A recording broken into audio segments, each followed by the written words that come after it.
Saudara-saudariku yang terkasih, salam sejahtera bagi kita semua. Dalam tayangan saya kali ini, saya ingin berbagi 4 hal dalam mana orang Kristen itu gampang menjadi mualaf. Yang pertama, tidak mampu menjawab ketika diberondong pertanyaan mengenai iman Kristiani.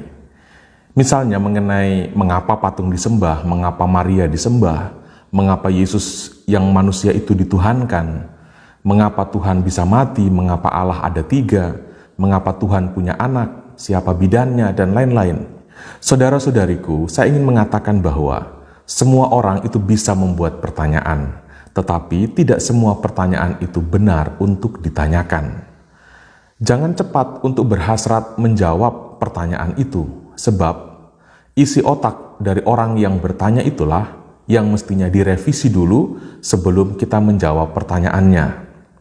Seberapa hebatnya dan seberapa seriusnya kita menjawab pertanyaan-pertanyaan mengenai iman yang seringkali ditanyakan oleh orang-orang yang berbeda agama dengan kita, itu tidak akan masuk dalam perhatian mereka. Sebab mereka tidak sedang sungguh bertanya. Mereka sedang menuduh dan sedang membahasakan kebencian mereka kepada kita. Mereka itu seperti anak SD yang mengejek-ejek seorang mahasiswa. Semakin ditanggapi, semakin mengejek. Motif mereka bukan sungguh bertanya. Hal ini sering dialami oleh Yesus. Mereka menjebak Yesus dengan pertanyaan-pertanyaan. Sudah sangat jelas sebenarnya iman kekristenan, iman Katolik itu tidak seperti yang mereka tuduhkan. Sudah berulang kali dikatakan kita tidak menyembah patung. Sudah berapa kali dan sudah demikian sering kita mengatakan bahwa kita tidak mentuhankan Yesus. Yesus itu memang Allah yang menjadi manusia. Kita tidak menyembah Maria, kita tidak menyembah 3 Allah. Orang Kristen itu beriman akan Allah yang Esa. Kita tidak menyembah 3 Tuhan. Ungkapan anak Allah itu tidak berarti Allah itu beranak, dan seterusnya. Tetapi orang tidak akan menggubris jawaban-jawaban kita tersebut, karena fokus mereka adalah menuduh dan membenci. Sebuah pertanyaan yang muncul dari kedewasaan, itu pasti disertai dengan rasa hormat, dengan penghargaan, dan tidak mencari-cari persoalan. Tetapi anak ingusan itu tidak akan memiliki karakter yang mulia seperti ini. Yang kedua, sindrom minoritas dan mayoritas. Tentang hal ini sangat berpengaruh pasti. Pergaulan kita menentukan cara dan arah kita dalam berpikir. Di Indonesia kita terhitung minoritas, apalagi orang Katolik itu lebih minoritas. Perasaan sebagai kelompok kecil dan tersingkirkan, ini juga kemudian dapat mengaburkan apa yang sebenarnya adalah benar. Ketika kita menyaksikan di mana-mana ada musola, ada masjid, ketika kita selalu membaca 99 nama Allah yang dipajang di tiang-tiang di sepanjang jalan dalam kota, ketika setiap subuh, siang, sore, malam, kita mendengar suara adzan dari musola atau masjid. Ketika kita melihat orang berkerudung hampir di setiap saat di sekolah dan di kantor. Ketika kita tergabung dalam grup-grup WA yang didominasi oleh teman-teman yang muslim. Hal-hal ini demikian berpengaruh bagi sebagian besar dari kita. Apalagi misalnya di suatu kecamatan hanya ada 1 atau 2 gereja dan kehadirannya pun disendat-sendat.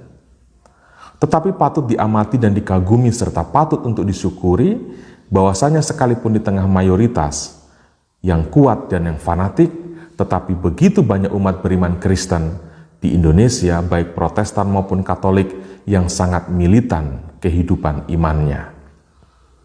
Saudara-saudariku, apa yang dikagumi dan apa yang dianggap benar oleh banyak orang, belum tentu itu yang dikagumi dan dipandang benar oleh Allah. Jangan meletakkan dasar kebenaran pada selera mayoritas. Kebenaran itu otonom. Sekalipun kebenaran itu sering tersandra, tetapi kebenaran tidak akan pernah mampu untuk dimusnahkan. Jangan berpegang pada selera umum. Berpeganglah pada apa yang benar. Sekalipun secara umum orang tidak suka dengan kebenaran itu. Kebenaran iman kekristenan itu mahal harganya. Dibayar dengan nyawa. Sejak awal, manusia sudah tidak suka dengan Yesus yang membawa kebenaran itu. Yesus itu adalah korban dari suara mayoritas yang menolak kebenaran. Yang ketiga, itu mengenai cari aman. Di Indonesia ada semacam stigma yang sudah tersistematisasi, semoga saya keliru dengan menyatakan ini, orang Kristen, orang Katolik dalam karir atau kedudukan tidak boleh sampai jenjang tertentu. Paling tinggi hanya boleh sampai jenjang atau tingkat A atau B. Orang Kristen dipangkas dalam membangun mimpinya. Berhadapan dengan situasi ini tidak gampang untuk bertahan.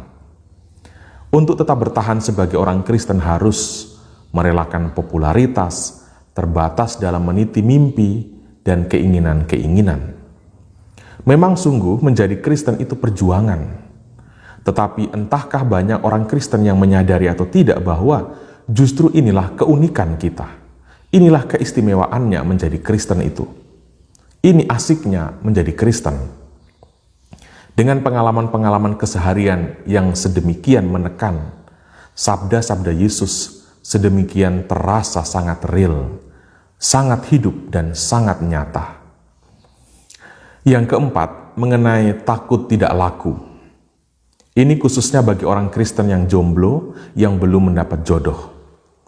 Kesulitan menemukan pasangan hidup yang seiman juga menjadi persoalan serius. Orang kembali terngiang dengan slogan, jodoh itu di tangan Tuhan. Lalu, ketika ketemu pria atau wanita yang beragama lain, seakan-akan langsung terngiang akan slogan itu dan berkata, oh inilah jodoh yang ditentukan Tuhan untukku. Karena itu saya harus ikuti ketentuan Tuhan untuk mengikuti agama dari jodohku itu. Jika ada orang Kristen yang berpikiran seperti ini pemikiran yang paling konyol yang pernah diproduksi oleh otak seorang manusia. Itu kalimat yang dimunculkan oleh orang yang kehilangan makna atas kehidupan. Itu kalimat yang muncul dari orang yang hanya membatasi makna hidup dari segi seksualitas. Padahal hidup dapat dipersembahkan bagi Allah dan bagi sesama, entah dengan kawin atau dengan tidak kawin. Jangan membatasi makna hidup hanya dengan kawin atau tidak kawin. Kawin, mawin itu ciri khas dari hewan.